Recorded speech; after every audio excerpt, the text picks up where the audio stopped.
Hold on. Technical difficulties as we open another Expanding Mind. Hi, everybody. This is Maja Daou, your host here on Expanding Mind. Erik Davis, the eminent and expansive, will not be joining us today as he is indisposed. But I'm very happy to be talking about an aspect of consciousness that is very close to my own heart.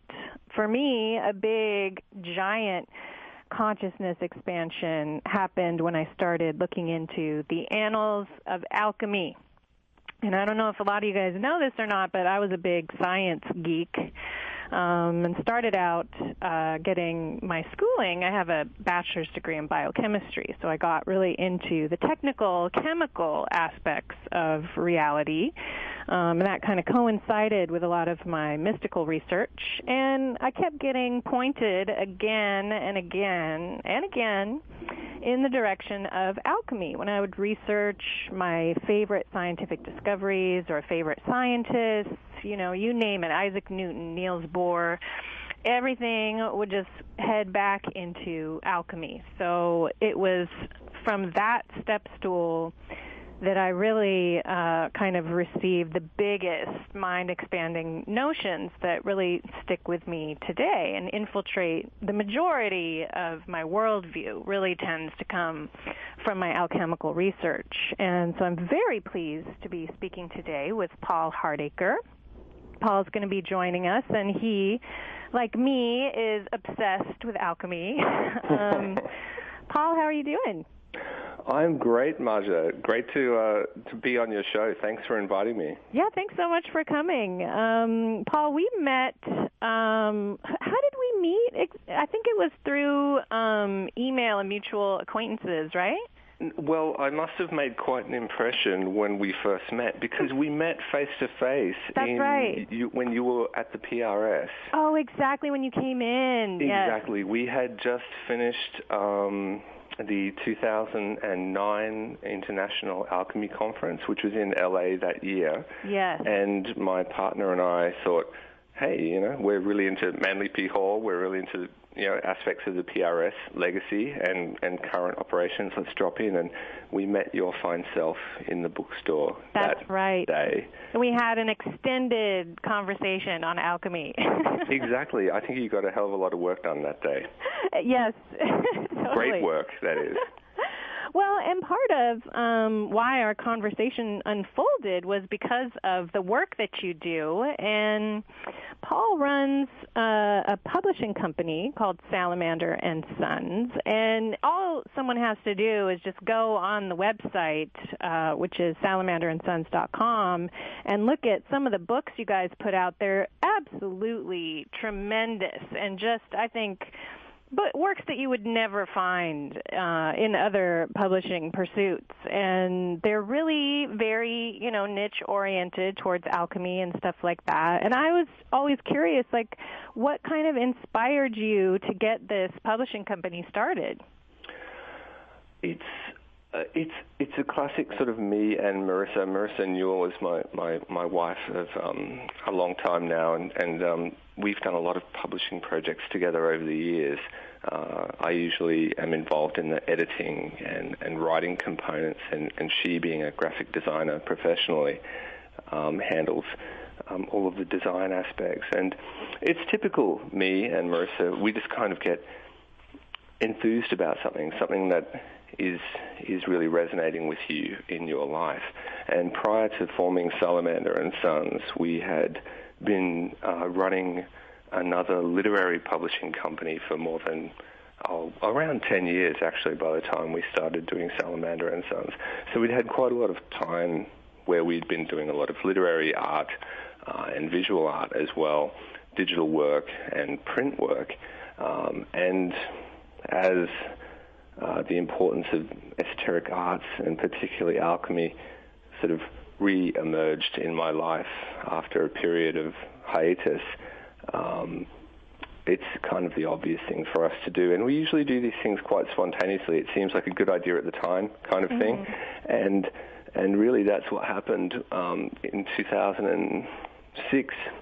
I was getting heavily involved in alchemy by that point in time. And what kind of, when you say heavily involved in alchemy, I mean, what kind of form did that take for you? Were you actually doing like chemical alchemy, or just? Yeah. Well, when it first, I mean, it didn't occur to me until many years later that as a kid I'd had in my bookshelf.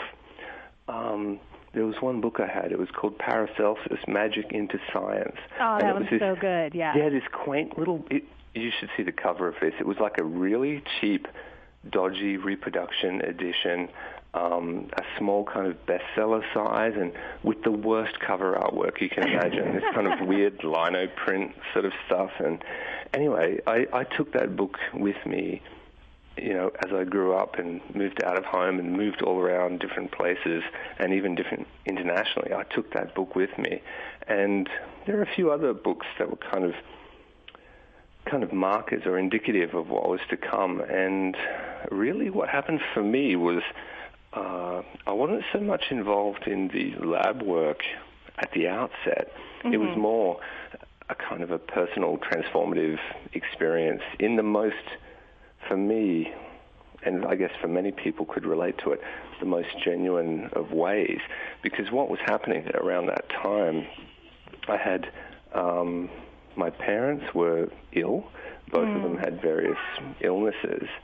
And so what was happening was I was living overseas. They were back in Australia, and they were ill. And that triggered something very deep and profound in me.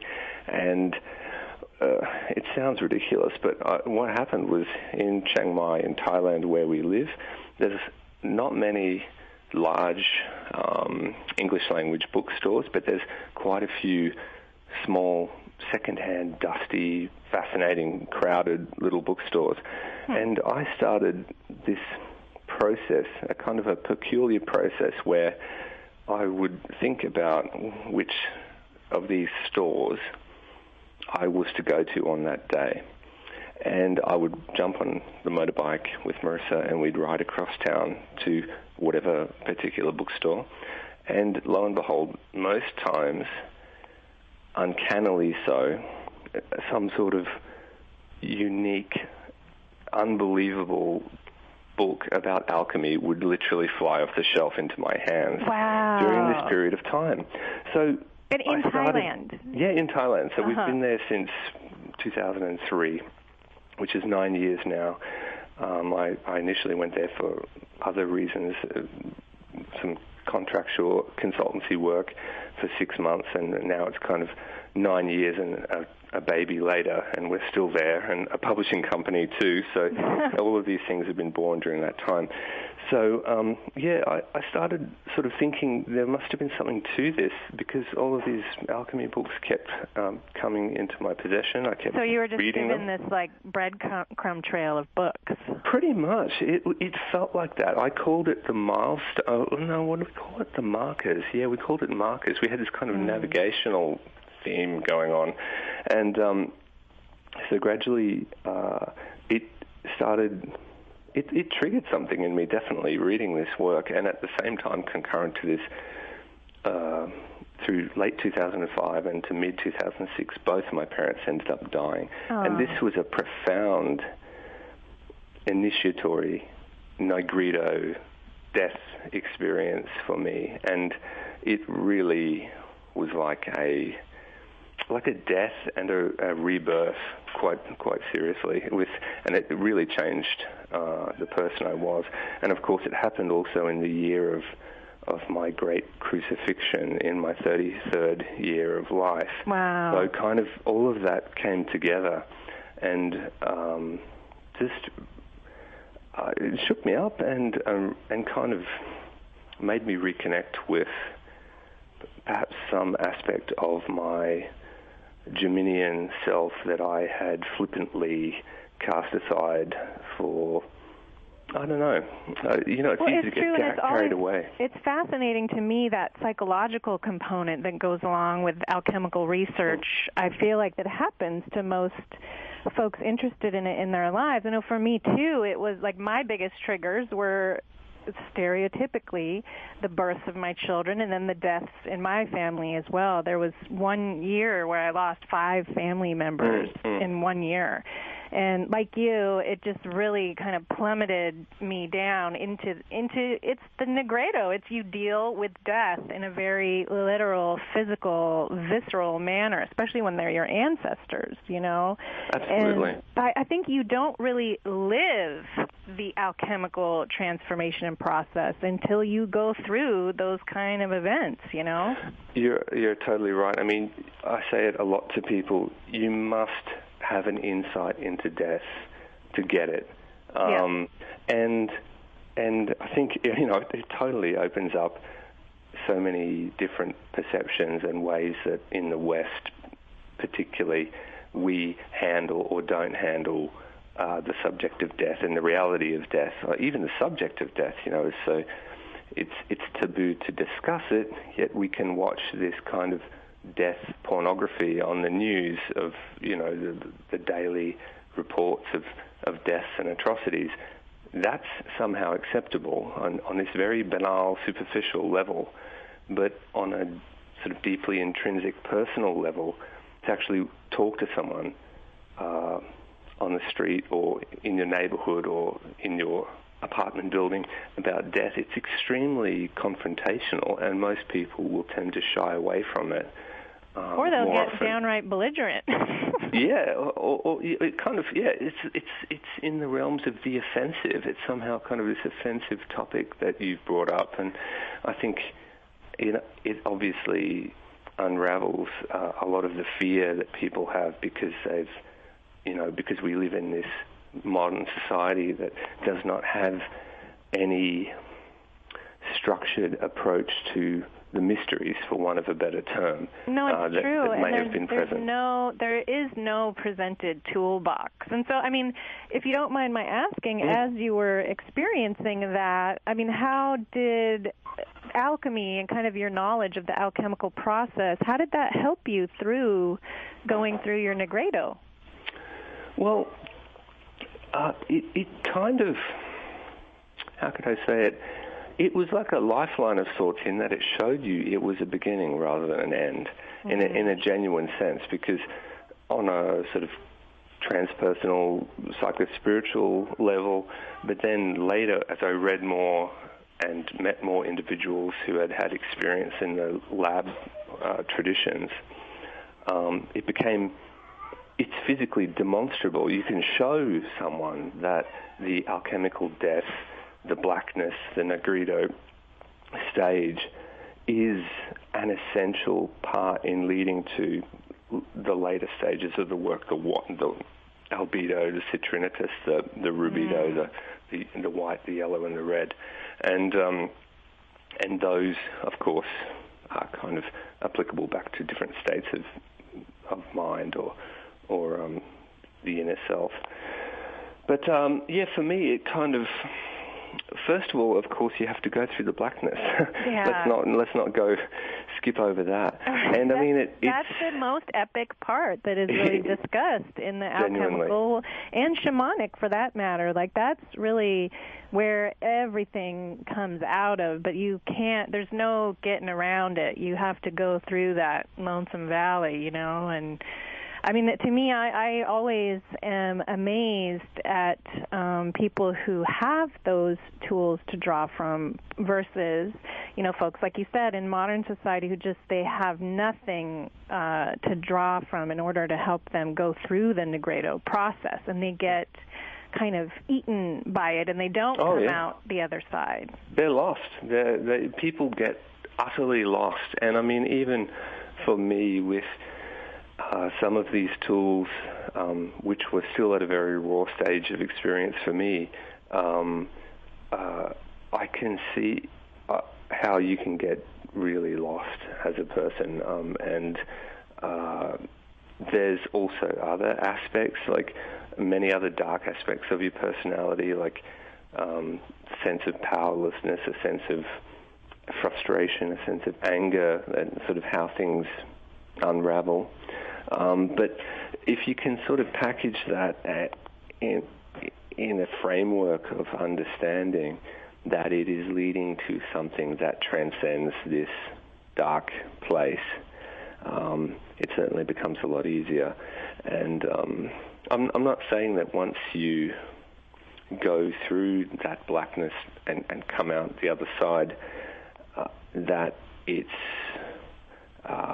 never going to repeat, because funnily enough, I think very recently I've experienced a second round of a sort of a Negrito experience, but for totally different reasons, but it seems like it's on a slightly higher vibratory frequency, so it's not quite at those same depths of despair and darkness. Interesting. But you can recognize that cycle when it's starting now, because you went through it. Exactly, and you can sort of then think back to the previous experience, and also at the same time as well, there is this, for some people who are into alchemy, there is a laboratory work component as well. And I mean, that I always think of the lab work as a kind of a meditation in action of sorts. And a funny example of this, which is kind of embarrassing, but I hope understandable, is years ago, when I was a younger guy, teenage, I was a good guy, and I'd go over to my grandparents' house when they were very old, and I would mow their yard. Okay, so I'd get the lawnmower, hot sun, mow their yard.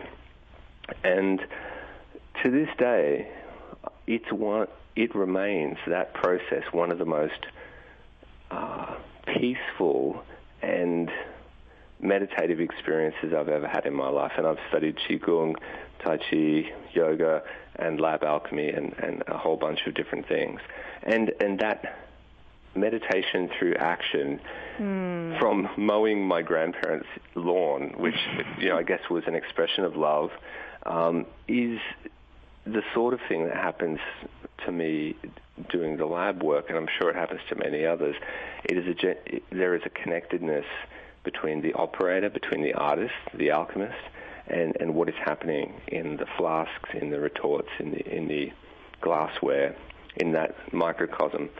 So there's a microcosm that's happening in the work, in the glassware. There's something that's happening in you as an operator, right? And then that is again reflected in the greater sort of macrocosmic scheme of things, according to Hermetic philosophy, of course. Well, it's true, and I think a lot of people don't really get that, and it's such an important component to all the alchemical material, is that there's a transference between, that's the as above, so below, the inside, the outside, that's that key concept in alchemy, that there is something that happens on one level happens on all levels. And I mean, people tend to think of science as a very conscious, removed kind of thing, but if anyone's ever done any lab work and you have to meticulously fill those dang pipettes, and go through all the test tubes and make sure that everything is meticulous and perfect.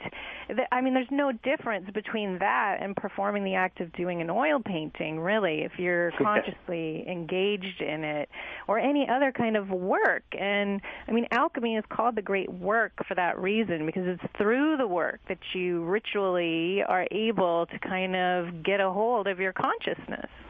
Yeah, and I mean, it's through understanding the connectedness of all that you really start to make some progress, I think. And I mean, it can't be underestimated how difficult it is for many people to understand what I just said, that everything is interconnected, that the separations and the divisions are arbitrary at best. On some level, they're physically demonstrable, but on an energetic level, of course, it's like us inhabiting a giant energetic soup of 4 dimensions, limitless, and if you can grasp that in some way on a vast macrocosmic level, or at least try to intellectually get some grasp on that. Obviously, we can't truly grasp it in our current state, But if you can then bring that down into your life, whether it's alchemical lab work or just your daily life, understanding that there is a connectedness to all of us, all things, that there is life in even the supposedly inanimate, like the metallic and mineral kingdom, is an important thing in alchemy. Not just vegetable matter or animals are living, like there is this divine animating fire that gives life to all things. And I mean, these are some pretty out there concepts to the everyday person, to think that a rock or a stone has a living essence. Well, I say this all the time, and I know maybe by repeating it, it'll get into people's heads that crystals especially actually fit under the current scientific definition of alive. There's a lot of controversy in the scientific world as to what really is alive, and of course viruses messed them all up when they came along, and then the mad cow disease, which was just a strain of proteins, not even like on the same level of a virus, basically exhibited the same signs, which were they're able to reproduce and they can transfer and retain information, which crystals do extremely well. They reproduce themselves, and you can store and transmit information. I mean, that's how we, have computers and things like that. Exactly. So they technically, scientifically even, are contained under the definition of what is alive. So I think I don't understand why people's minds can't grasp on to that, Yeah, I think you're sort of heading in the direction of that subject area that is often talked about, which is that division between chemistry and alchemistry, or science and hermetic science. Ours, alchemy, being a philosophical science more so than an empirical science per se. But some people would dispute me on that point. I know a lot of people who are doing the lab work who they basically take a scientific approach to everything they're doing. So it's completely documented, experimental sort of hypotheses put forward. You look at their lab journals, it's just incredibly detailed. It's not just kind of hocus pocus playing around with what feels right, man. It's kind of very structured. But the difference being that there is a different philosophical approach to what you're doing, and how you're manipulating those substances, including a recognition, as we mentioned before, of the connection between the operator and the operation itself. And I mean, this again is being recognized now in quantum physics and quantum chemistry. The influence and the utter impossibility of separating the effect of the observer or the operator upon the operation. So I mean, gradually it seems like there's a coming around, and sooner or later the arcs have to intersect between. Well, and it comes back to consciousness, really. I mean, that's, like you said, the idea that there's the interrelationship through the performer and the task and the thing that's being done. I mean, that's just the consciousness of whoever is doing the experiment. And like you said, the quantum buildup in this, I mean, that it's not even coming back around. It never left the alchemical auspices. You look at folks like Niels Bohr or Wolfgang Pauli, and all of them draw from alchemical texts, and that's what inspired a lot of those ideas in the first place. Like Heisenberg was talking with Niels Bohr extensively about all that stuff when he was formulating those kinds of ideas. So the idea that alchemical notion that consciousness can infiltrate the scientific lab work is it's there all along, all through, all the things that even the, like you said, hardcore scientists who are just merely documenting it and not trying to consciously put any kind of intention into their work. Yeah, and I mean, you look at guys like Rupert Sheldrake and his work in morphic fields and morphogenetic fields, and guys like him are sort of perceived as these rogue physicists or rogue scientists that are really at this cutting edge, and they're kind of shunned by a vast proportion of their peers, but admired as these kind of visionaries by others. But I mean, there's a guy who's like he's just a modern-day hermeticist, you know? He's like, everything he's talking about is absolute hermetic theory and philosophy, but using his own idiosyncratic kind of quirky terminology, a la Paracelsus, you know, like if there isn't a term, I'm just going to invent one, and then here's the term, let's roll with that. But I mean, I think sometimes that the only hope for that intersection of the arcs, like we were saying, is if corporate science, for want of a better way of putting it, the kind of the aspect of science that has been corralled or enslaved into, you know, furthering corporatism and to some degree capitalism. Don't get me wrong, I think capitalism is totally fine, but there's aspects of it that can be damaging if not handled well, as we all know. Right. If these scientists who are involved in that proclaim a hermetic truth as a byproduct of sorts of some of their work, it will be believed. Right. It will be valued. Because it's shown through the work. You can see it. You can partake of it. Yeah. But these types of scientists are valued. They're sort of like demigods in a way, because they understand these mysterious things that most everyday people don't. They help to create or confect these amazing wonder products that we all use. So if they told us that it's as above and so below, in a roundabout kind of way, we'd read it in the paper and go, oh, this is fantastic. It's as above, so below. But if some ratbag like me gets on your radio show or stands up at a conference called an Alchemy conference or an esoteric book conference and starts raving on about hermetic philosophy, you know, most people would just sort of, you know, discreetly turn the other way and start reading the sports section.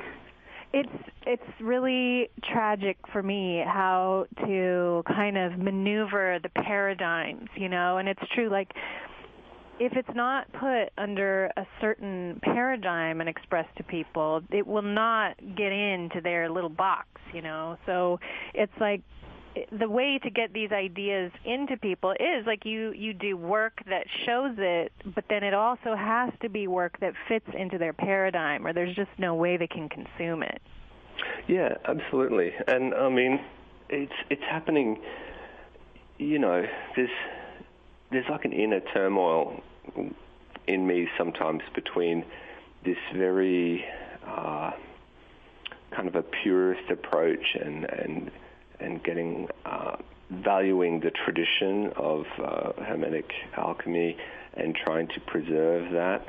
And then there's also a part of me that wants to see it more widely understood, and then accepting that means it has to be, like you say, kind of repackaged or put forward in information packets that people can ingest and assimilate. Right. And I mean, you see that in a few different ways. You're seeing it with the kind of the resurgence over the past decade or so, or this explosion of books on kind of transpersonal psychology and personal transformation, alchemical. Yeah, it goes more in the psychological direction, for sure. That sort of stuff. And then in the lab side of things, you're starting to see people who understand the spagyric approach to medicines, which is the separating the components of the medicine into its separate parts, purifying those parts, and then recombining them in a more pure and more powerful, for a more pure and powerful medicinal effect. So they're taking this old spagyric technique and combining it into a whole range of different products and tinctures. Well, that's a really important thing, and I want to get into talking about that in more detail. So we're going to take a little break. Cool. We'll have a few words from our sponsors, and then we'll come back with Paul Hardacre on Expanding Mind in just a few minutes.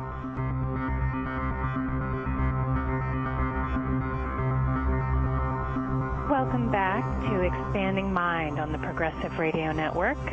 This is Maja Daou, and I'm here with you today speaking with Paul Hardacre about alchemy and all of its glorious pursuits. And before the break, Paul, you brought up a topic which is of great interest to me, and I think it's important to say that, a lot of people think of alchemy and they think of something that is ancient and historic and that happened, but not that is happening.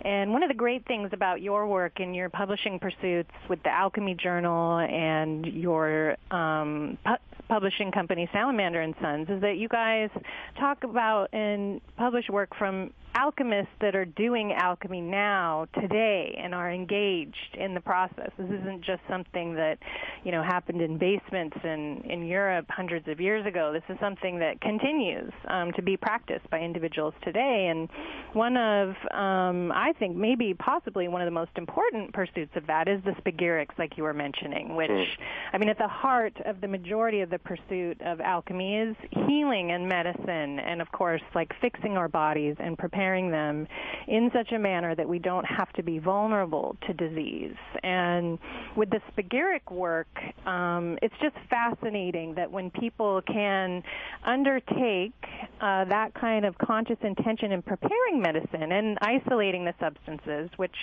in modern-day medicine, let's face it, what do people do? They steal plants from, the shamans in South America. They isolate the chemicals in the plants, and then they patent them as drugs, right? It's almost like they're doing this horrifyingly demonic form of spagyrics because they totally remove the soul from the process, But what has your experience with the spagyrics been, and some of the folks that you know that do it? Well, really, you're right about that isolation of these different components of plants for medicinal use these days. It comes again to that a question of approach, philosophical approach, where in the Hermetic alchemical approach, we're looking at things as a kind of a plant is a diverse encapsulation of energies, not all of which are, how could you say, identifiable or measurable according to whatever instrumentation we have at the moment, like right. to isolate particular chemicals and then whack those in a sort of tablet chalky filler and give it to people and say you've got all of these active ingredients of a plant. The spagyric approach, it comes from a philosophical outlook that alchemy is a labor that is primarily to benefit humankind. Mm-hmm. So the work of concocting things from herbs and in some cases metals, and that still happens as well, metallic medicine is sure, really... like colloidal silver, sure. Yeah, colloidal silver and even the Rasa Shastra, Rasa Yana, the Indian metallic medicine stream of Ayurvedic medicine. Well, and also look at like lithium and stuff prescribed for mental issues. Doctors give people metals all the time. Sure, and but in those senses, like we're sort of talking about the different ways that metals can be prepared alchemically, like highly toxic, downright poisonous metallic compounds can be so manipulated that the poison is withdrawn from that particular metal as medicine, and you're left with these incredibly potent healing tools. Which now the thing is, this is where it gets interesting, because in India is probably the best example. You have had an uninterrupted transmission of the Indian alchemical tradition, which has a plant component, it has an animal or kind of bodily component, and it has a metallic medicines component. And also it uses a lot of plant substances with metallic substances in various purification processes to extract the toxins, as I was saying. Right. Now, the thing is, in India, in that Rasayana tradition, it hasn't been lost. It hasn't been interrupted. Sure, you're not going to trip over practitioners on every street corner in Madras or Calcutta, but they are there. They are practicing it. Doing it. Yeah. Now, in the West, that was largely lost for many reasons. If you're thinking from the kind of fall of the Roman Empire as signaling this beginning of a so-called Dark Ages for Europe, and then whatever mystical or secret, sacred knowledge, it was kind of whisked out and preserved in the Arabic empires, and then it kind of made its way back gradually across into Europe through the Moorish conquests into Spain, and then it kind of re-emerged again. Now the thing is, it became a very secret and very viewed sort of skeptically, viewed negatively, and there's a whole bunch of reasons why. Yeah, it was absolutely punished in a lot of places. Exactly, and you don't see that in the Indian tradition, although now, because of the sort of globalized culture, I guess even many Indian people would be ignorant of that component of Ayurveda, and because we tend to push Western medical approaches so heavily globally, and I've worked in public health and globally, I know this for a fact, people are becoming more and more distant from their medical traditions of their particular geographic region.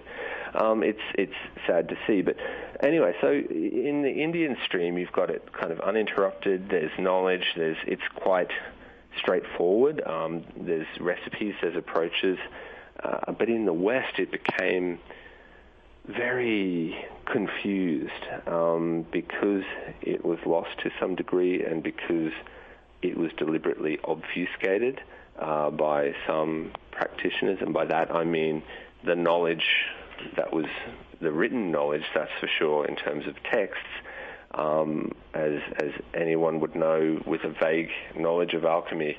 The texts are never straightforward. Right, they're always written in riddles, yeah. Allegorical, and downright deceptive. I mean, the red herring is employed with no shortage in these alchemical texts. And I mean, I'm not saying I have an insight into what those particular authors were, the exact substance when they're referring to these very arcane terms for substances, what it exactly means, and I'm sure that there's hundreds of other people who are out there into lab alchemy that might have a good idea, but then they might equally be completely off the track, and the proof is in the pudding, and well, and that's the thing, and I think a lot of people don't understand that the reason that they were constructed that way was literally so that you had to perform the labor. You had to experience the work and do it as you were going in order to figure it out. They made it so that it was not possible for a person who was not willing to participate in all the aspects of it to get that kind of like gem at the end, so that the discipline was required in order to get it, so that you didn't use it in a kind of malevolent fashion, Exactly, and I mean, that is a question that has been asked over the centuries, where people would say, okay, we've got all this misery in the world, there's people in pain, there's people in agony, why don't these alchemists, reveal their secrets and help us all? And I guess one of the unfortunate reasons is it comes down to human nature, and some of the insights that the adepts of alchemy have had over the centuries into physics of sorts, like a physical substances and how they can be manipulated. Well, some of that knowledge is downright dangerous, you know, and it's a classic case of pearls before swine. You know, I think that's the really short way of summarizing it. Keeping these pearls of great price, these pearls of wisdom, and kind of protecting them. Well, and you can see, like, people will question that. They'll say, like, why would these alchemists and mystics keep this information from people? But they're not keeping it from people at all. They're just asking you to do it. They're not going to hand it to you. They want you to actually do it. Because what happens if they just give it to you? Then you're like a spoiled brat with a rich parent, and then we get, you know, a nation of entitled brats with diabetes that are all completely obese, so they all get what they want whenever they want it. So, like, I mean, if someone walked up to you on the street today and said, have you heard of the Philosopher's Stone? And maybe some people would have heard of it.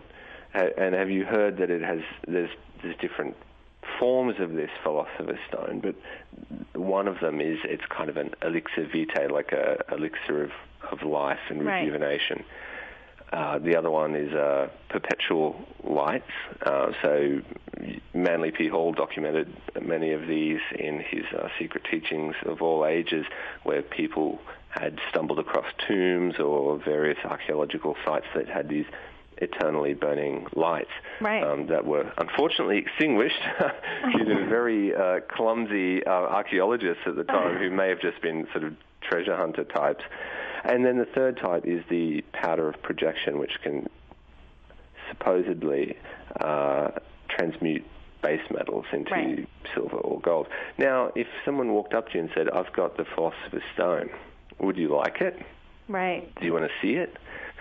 I think so many people would go, oh, I suppose, and they might be vaguely curious, or they just wouldn't care, or they may have heard the bit about the gold transmutation and thought, oh, that's pretty good, maybe I could get some money.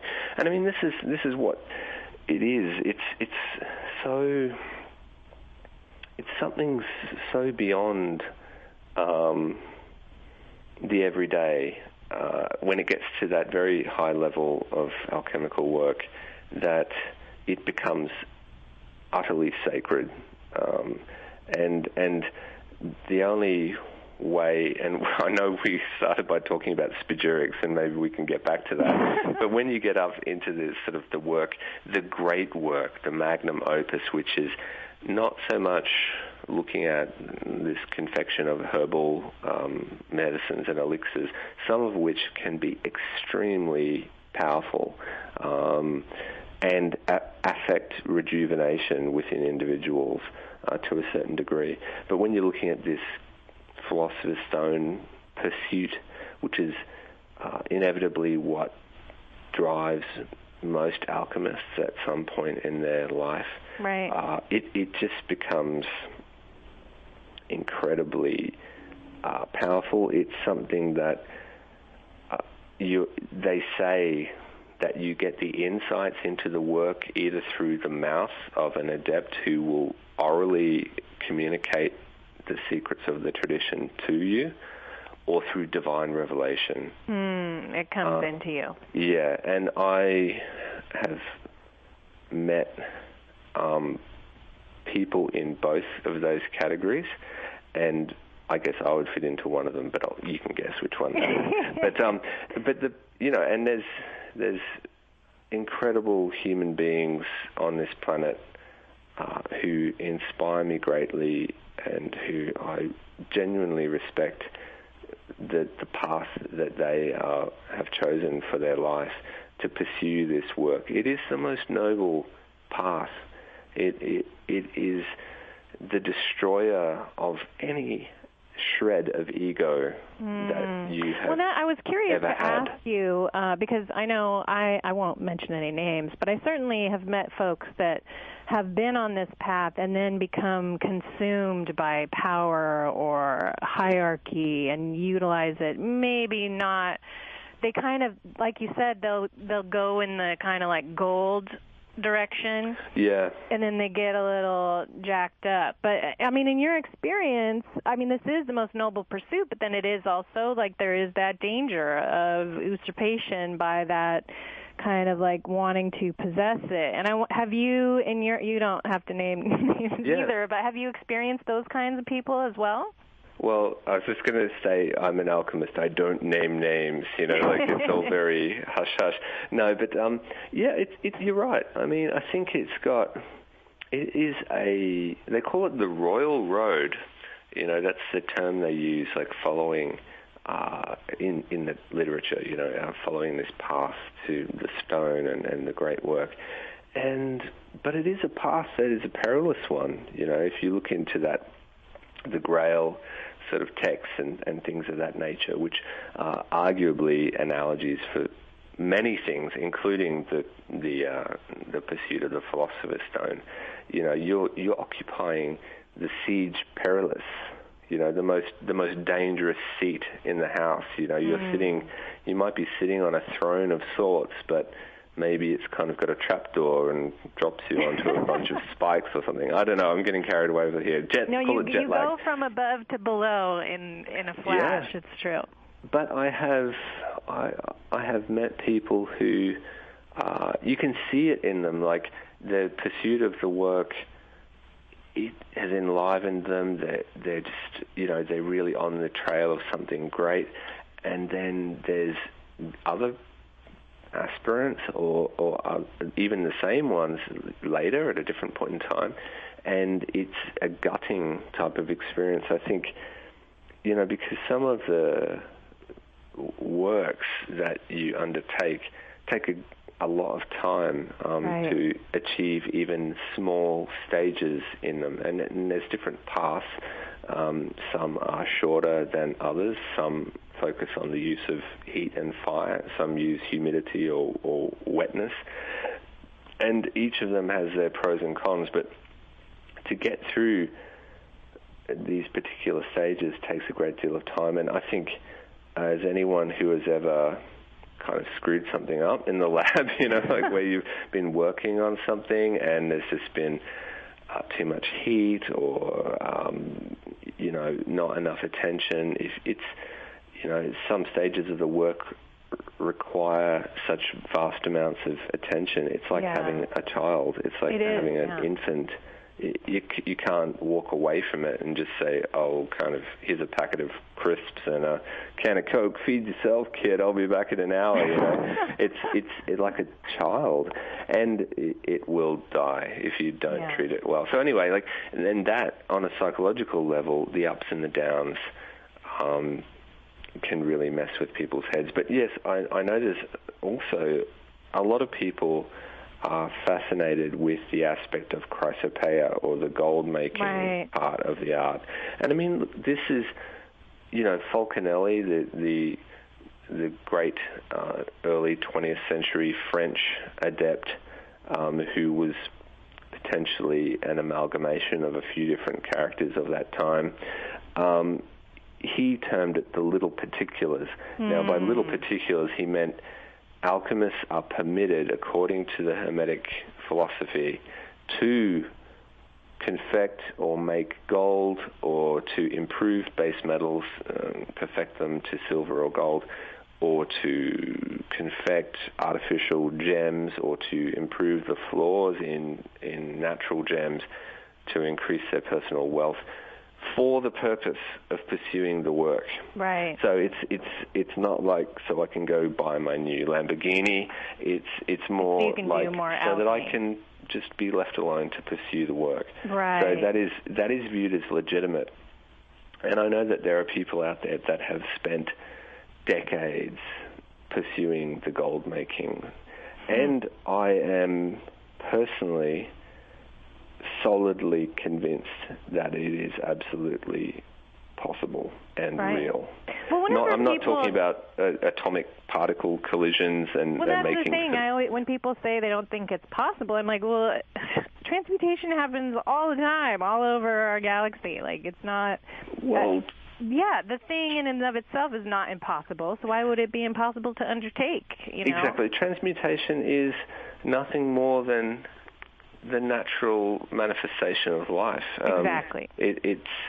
But the art of alchemy is in this process of quickening, as they call it.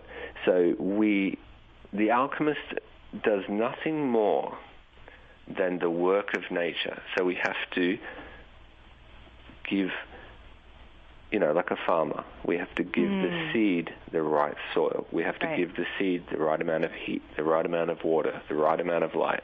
Now, if I understand how that works in nature, I can take a seed and grow it anytime I like, as long as I have the right conditions and I look after the seed as it grows. Now, it's the same with alchemy, in that it's about doing what nature does, which is all about change, and there is a concept in alchemy of perfection. Now, this is something that a lot of people don't... Well, maybe they don't agree with it. Maybe they don't understand it. I was talking with a guy... it gets misunderstood a lot. Yeah, I was talking with a guy. He was an energy working guy. He had quite a few decades of experience in that kind of stuff. And we met in Chiang Mai, and I was talking about alchemy, and he was talking about energy work. And I just mentioned this whole process of kind of a philosophical evolution to perfection and in the different kingdoms, there are different states of perfection. So in the mineral and metallic kingdom, there is this idea of a philosophical gold, which is different from the vulgar gold, but it's like the most perfect state that these type of substances could attain to. Now, nature may make that substance at particular points in the universe at particular times. For how long those substances exist in the form of, for example, what we call the Philosopher's Stone, is completely unknown. Right. But adepts and philosophers know that we can make it, and we can make it in a period of time that is shorter than the period of time that it would take nature to confect that.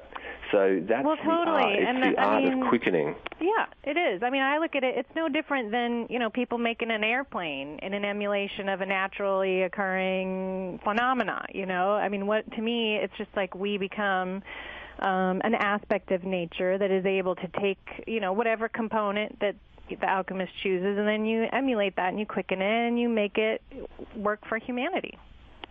Exactly. And I mean, that said, I mean, grasping that idea is one part of it, and then it comes over into the actual work itself, right, in the lab tradition. Which is, look, even... It's called work for a reason. It is, and I mean, there are so many other practitioners out there that are years, if not decades, beyond my level of experience, who I learn from through talking with and interaction and spending time with as well.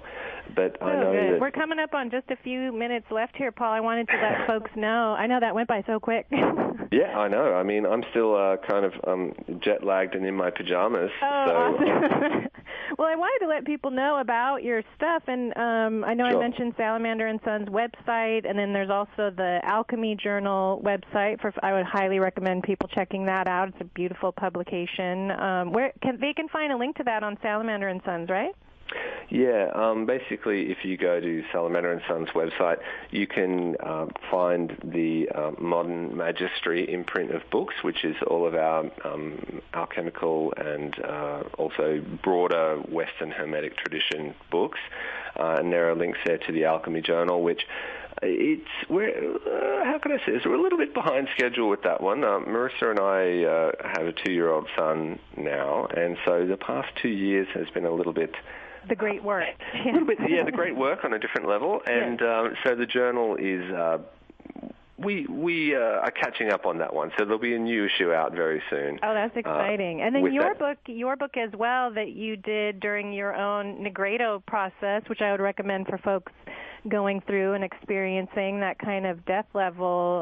Is that on the Salamander Sons page as well? Actually, it is not. It's available through, we have, actually, if you go to the homepage of Salamander Sons, down the bottom right-hand side, there's a link to a website called Iliaster, a Paracelsian term there, but if you click on that link, it will take you to a store where you can get the book you're referring to, which is called Liber 19, and it is a book of 19 poems that I wrote during that Negredo process you mentioned. Fantastic. Well, I can't thank you enough, Paul, for being on the show today. Thanks so much for sharing all your information and expanding our minds. It's been a pleasure, Marja. It's great to talk with you, and I hope to see you perhaps while I'm here in the next couple of weeks. Oh, that would be fantastic.